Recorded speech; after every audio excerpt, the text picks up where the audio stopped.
Tim Walz due to appear at California fundraiser after defending military service in first solo campaign event. Says military incursion into has created a real dilemma for President Vladimir Putin. He added that U.S. officials are in constant touch with about the move. About 1,000 troops rammed through the Russian border in the early hours of August 6th with tanks and armored vehicles, reports. A U.S. official said late on that the goal of incursion appears to be to force to pull troops out of to defend territory against the cross-border assault. Answering questions from reporters upon arrival in said he has been briefed every 4 to 5 hours for the last 6 to 8 days on action. It's creating a real dilemma for he said in his first substantive comments about the operation, which appeared to have caught the off guard. The U.S. has provided billions of dollars of weaponry to Ukraine intended largely for defensive purposes, as tries to repel the invasion launched in February 2022. In authorized to launch U.S.-supplied weapons at military targets inside that are supporting an offensive against the northeastern city of Kharkiv. The said did not provide advance notice of its incursion, which took place in the region of. Russian forces struck back at troops with missiles, drones, and airstrikes.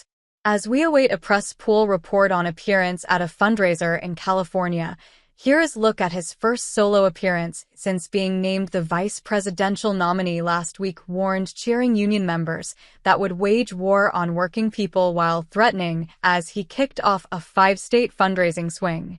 Speaking in a cavernous, dimly lit ballroom to thousands of members of the said he and want to spread collective bargaining and other worker protections to every state in the union. When unions are strong, is strong, a former school teacher and union member said. The campaign chose to kick off national swing on the safest of political terrain heavily home to and where registered outnumber about 2 to 1.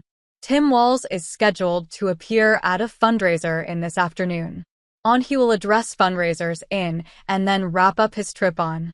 Walz's focus on fundraising this week comes after he stormed through a series of battleground states with Harris last week to introduce himself to voters nationally.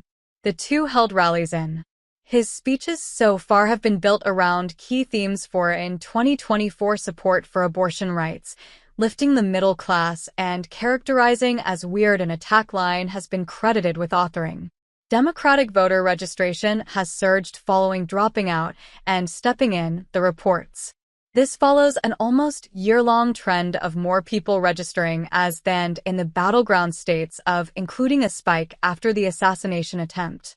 But after dropped out, weekly registrations outnumbered nominations in.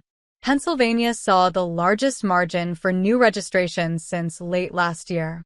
The paper's chief political analyst points out that the nonetheless still need to catch up.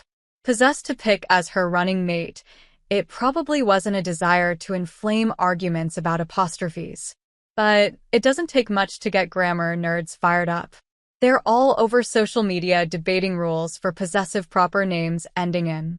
Some agree with which says just add an apostrophe to make it possessive. Others agree with and other outlets that add an apostrophe.